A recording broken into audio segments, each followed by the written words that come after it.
Janome. Hi, I'm Education Specialist Miriam Coffey, and welcome to Janome's Holiday Open House. We're excited to sew with you this holiday season. Be sure to stop by your local Janome dealer for special holiday promotions and pricing on your favorite Janome sewing machines and accessories. Today we're going to be making this adorable, reusable holiday bow. This can be made with decorative stitches or with ribbons, like this one here.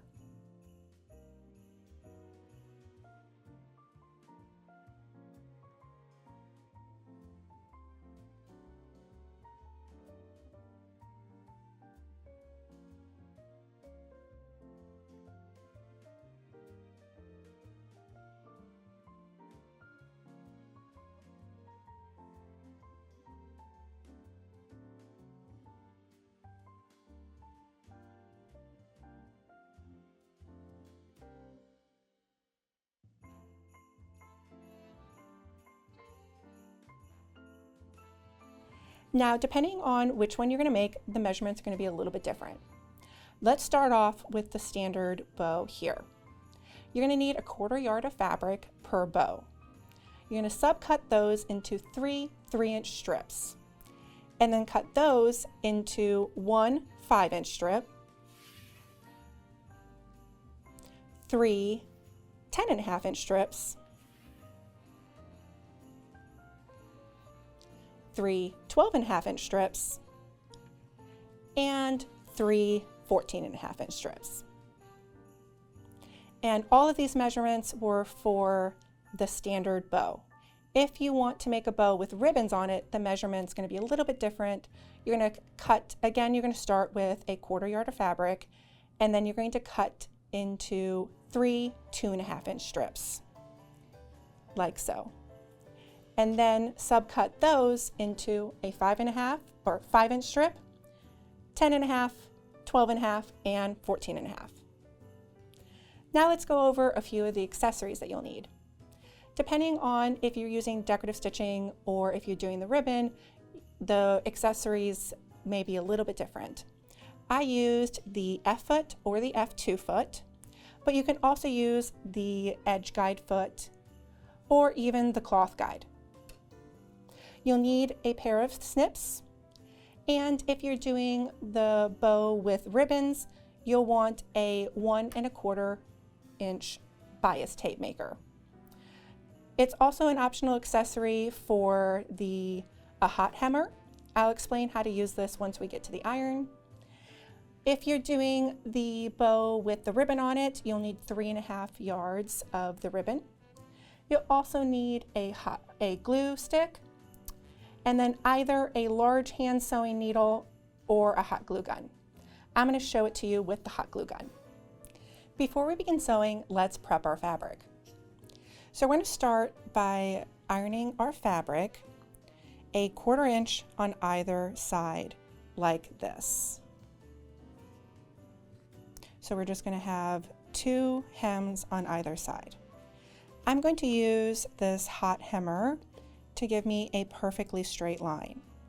Now, if you don't have one, you can just eyeball it, or you can mark it, whatever you prefer.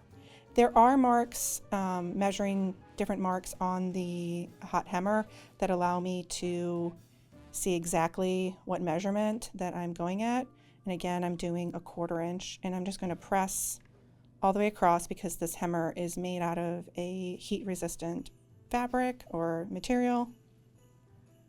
And we just press all the way across and give that a nice press. I normally like to, once I've pressed it, I like to actually go back and press it again, and that just sort of gives it a little bit crisper line, and then that is nice and flat. Now we're going to go to the other side and do the same thing. And use the hemmer, or again, you can also eyeball, totally fine. This does not have to be super, super precise. So if you're a little off, no worries. Okay, and then we just press all the way across.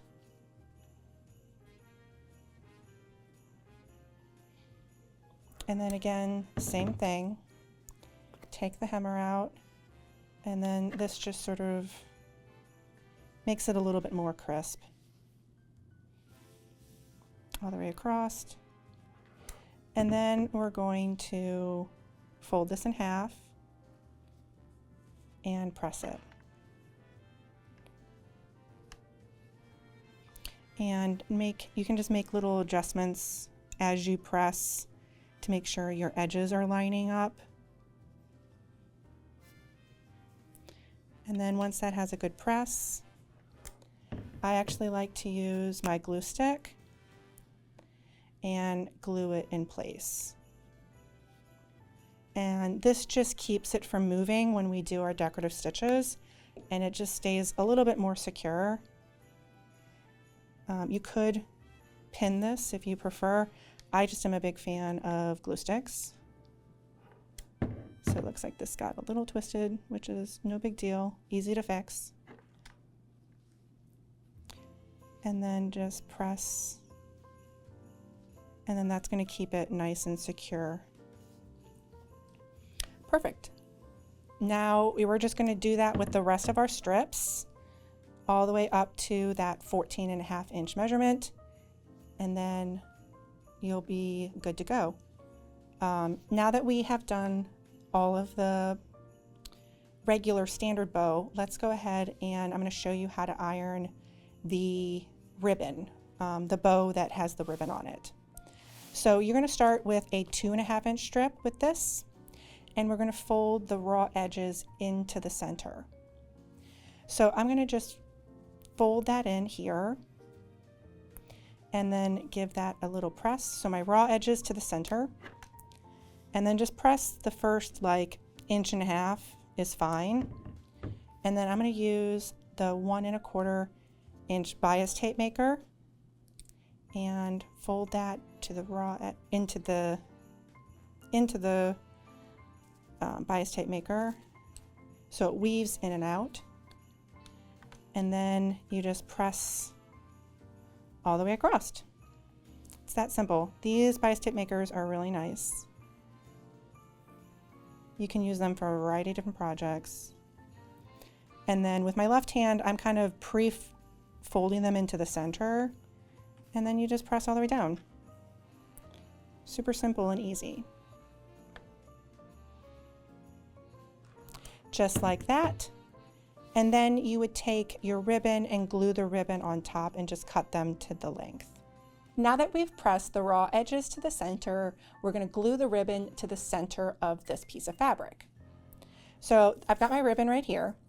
Again, we're using a glue stick, and we're just going to glue a little in the center and glue in all the way around, and then we're going to press this right in the center, covering up those seams. And then I'm just going to press it to dry it quickly, and we'll do that for all of our pieces, and then now we're ready to sew. Now that we're at the machine, we're going to select a decorative stitch to sew on either side of the strip. I've selected the scallop stitch. It's under the category satin. This is also a good time to test out different stitches on a scrap piece of fabric to make sure you're happy with the placement as well as the decorative stitch that you've selected. But I've already selected the scallop stitch, so that's the one that I have pulled up onto the machine, and now we're going to stitch this out. I suggest stitching out on the side that we glued together first before we stitch out the second folded side. I'm just going to get my thread out of the way and place my fabric underneath the foot, and I'm going to lower the foot and begin sewing. I'm starting in a little bit into the fabric, about 1/4 inch, because the edges aren't going to be seen, and that way it doesn't get caught up into the machine. So we're just going to press the start button and begin sewing.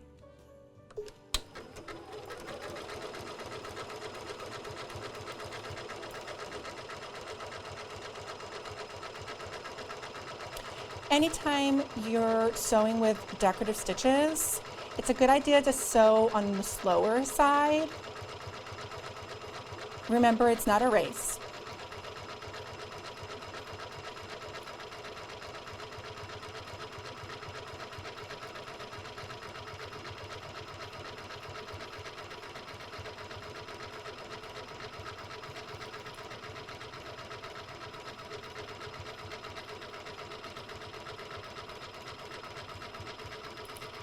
And then once we get close to the end, we're going to stop and use our scissor button to cut our threads. And then we're just going to rotate our strip and place it again about 1/4 inch in and lower our foot and begin sewing.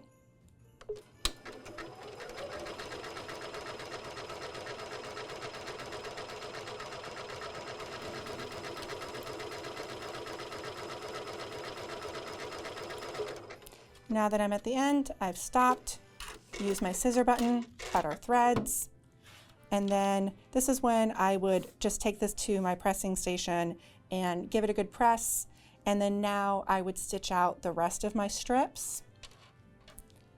And then I'm going to switch to the ribbon, the strip that has the ribbon on it.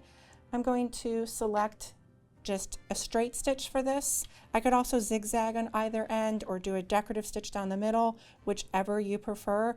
That's the fun thing about this project, is you get to, it's dealer's choice. You get to do whatever you want. But I'm just going to do a straight stitch.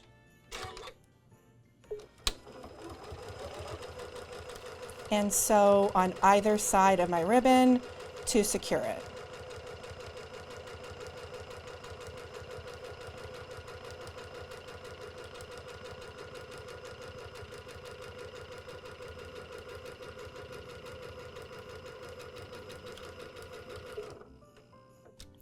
Cut my threads and then rotate it, lower my foot if I need to readjust the placement, and then begin sewing. And then I'm just using a red thread so that it can show up a little bit better on camera, so there's a higher contrast. But you could, if I was doing this for real, I would probably use a gold thread so that it would match nicer. And then at the end, stop, cut our threads, and then same thing with this, press this out a little bit so it stays nice and flat, and then stitch out the rest of your strips, and then we're going to fold this up and start making the bow. Now that we've sewn all of our strips with decorative stitches, it's time to construct the bow. So what we're going to do is we're going to take our strips and we're going to fold them in half, finding our center point. And then with our thumb holding our center point, and then with our right hand, we're going to take the left corner and move it to the center. And we're going to rotate it, hold the center with our thumb, take the left side, move it to the center. And now we have one unit. So it's going to look like that, and we're going to take it to the machine and we're just going to sew over this. I'm going to lower my foot, I'm going to reverse at the beginning and at the end.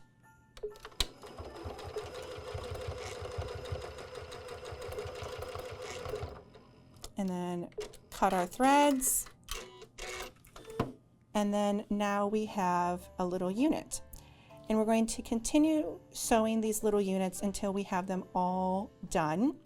And once they're all done, I'm going to set these aside. We're going to create layers. So we're going to combine all of the 14.5 inch ones together, all the 12.5 inch ones together, and then all the 10.5 inch ones together. And then the 5 inch strip is our center loop.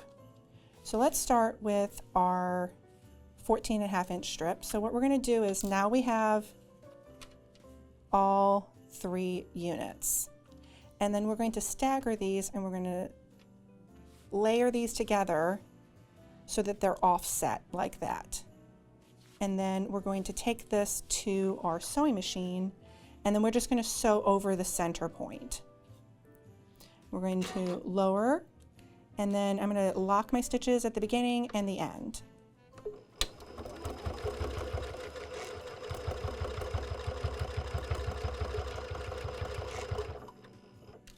Cut our threads, and that's basically just to secure our stitches together. So then my first layer is done, and then I would continue that with my middle layer and then my top layer. So let's go ahead and sew that. And now that I'm just going to reposition these so that they are evenly spaced. And then take this to the machine and sew.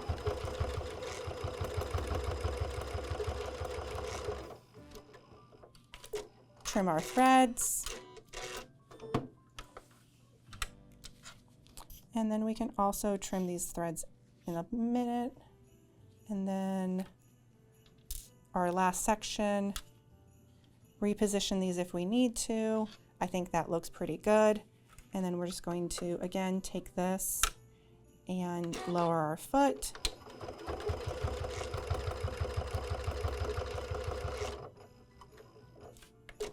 Trim our threads.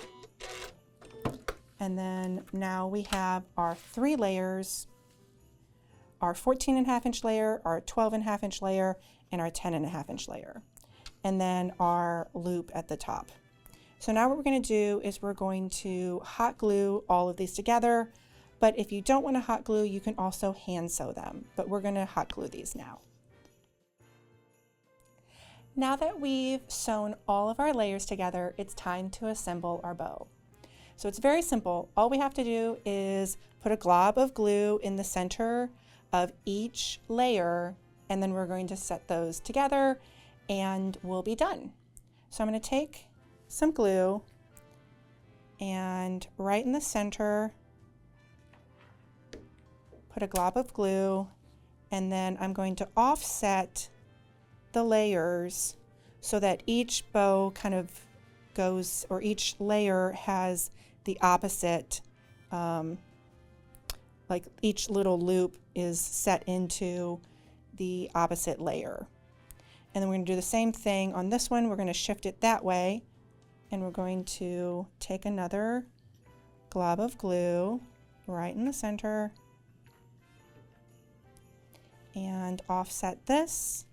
Press in the center, hold that for a second, and then let that dry.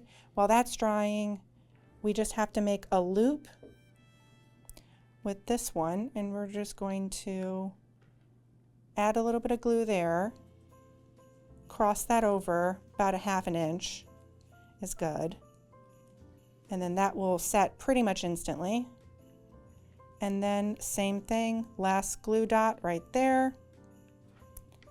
And then you can set this right in the center. And now we have, I'm just going to get rid of these little strings. It's the worst part of hot glue. Now we have, I'm going to fluff it up a little bit. Get rid of that string. And now we have an adorable reusable bow that you can reuse as many times as you want, and you can even use them as little hair clips, or you could even use one as a pin, you name it. You've got, the possibilities are endless with this reusable holiday bow. Thank you so much for joining me today. For more information about the Continental M17 and to learn all about the amazing holiday open house promotions and specialty pricing, please visit your local Janome dealer. Happy sewing!